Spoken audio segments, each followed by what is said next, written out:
So it's kind of like getting an alert that a VIP is coming to dinner in like an hour. Oh, yeah. Pure panic mode. Right.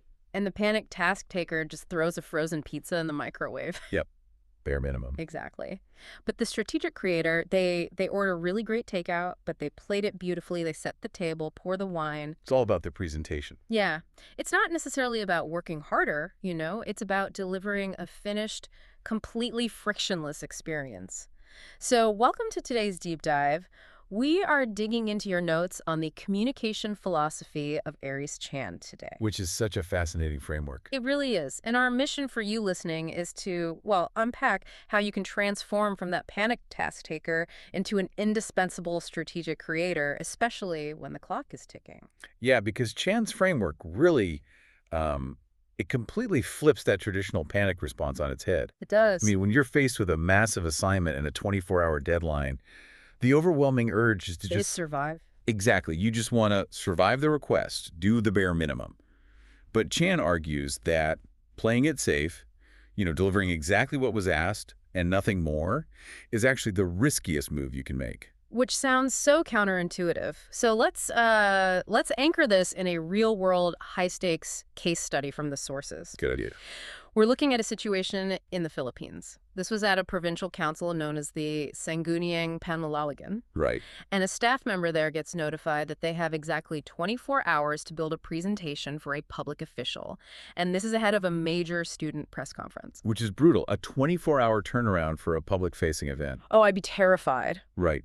The default expectation in that kind of environment is to just, churn out a standard text-heavy PowerPoint just to get through the meeting. And we've all suffered through those. Oh, definitely. It's like this universal trauma of watching a presenter slowly read a 50-word slide verbatim. While the audience is just completely checked out with their phones. Yes.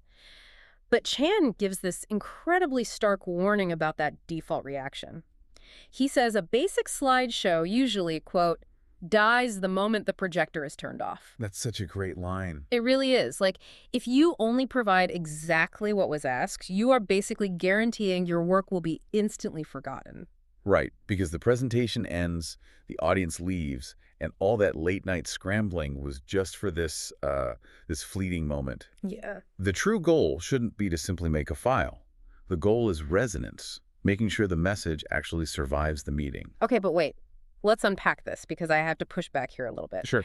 If you only have 24 hours to make a deck, how on earth do you have the time to produce a lasting message? It sounds impossible. It really does. It sounds physically impossible to build anything more than the bare minimum presentation in one single day. Well, it definitely sounds impossible if you assume you're building multiple distinct projects completely from scratch. Which is what I'm picturing. Right. But Chan's secret here is this concept of asset stacking. Asset stacking. Okay. Yeah, so you're packaging one piece of core work in multiple ways. The staff member in this case study didn't just make a deck. They built what Chan calls a 4-pillar media suite. Oh, wow. So you aren't doing 4 times the work. You're cascading the original work. Ah, I see. So you do the heavy lifting once and then you just translate it. Exactly. Okay, so let's look at those pillars. The first one was the foundation. Right. And this was a concise 15-slide deck, hyper-focused only on what the audience actually cared about. No fluff at all. Right, just the core message. Yeah. Then came the second pillar, which was the narrative guide. And this was a precise script to basically keep the public official on message. And here is really where the asset stacking kicks in. Okay. Once you have that tight script, you leverage it to reach the audience where they actually are.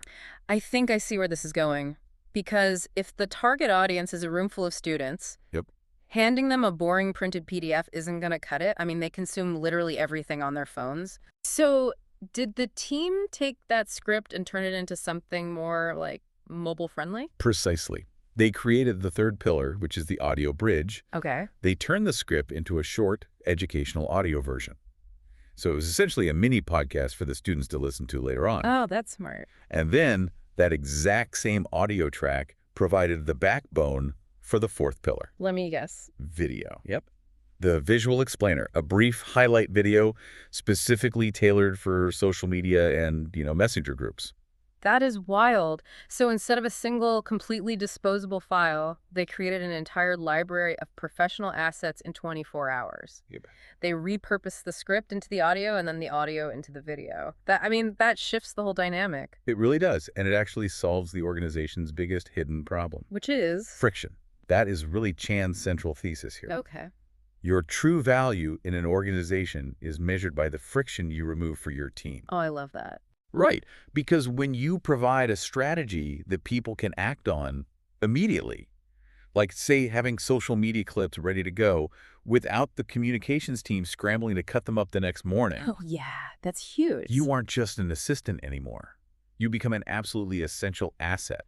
Okay, so let's bring this down to, like, your daily life as a listener. Chan provides a clear roadmap to remove this friction. He does. He says, identify the core need, think multi-channel, and clear the path. Right. So think about that weekly report you send out. If you know your boss only really cares about the bottom line number, Which is usually the case. always the case, clearing the path means putting that number right there in the email subject line, rather than making them dig through a big attached document. That's a perfect application of this. I mean, step one is identifying how the information remains useful. Right. And then step two is thinking multi-channel. Like, could this data also be a quick voice note? Or maybe a short executive summary? Mm-hmm. You just don't want to trap data in one format. Makes total sense. And step three is providing the quote-unquote finished version of the next step. You anticipate what your team needs to do next, and you just do it for them. Wow. You're solving the underlying communication problem before anyone else even spots it. That is such a powerful shift in mindset. So we've explored how anticipating needs and shifting from one, sad little file to a full multi-channel suite completely changes your career trajectory. Absolutely. So think about the very next task waiting on your desk right now. Mm-hmm. If your true value is measured by the friction you remove, what invisible friction might you actually be adding to your team simply by doing exactly what you were told?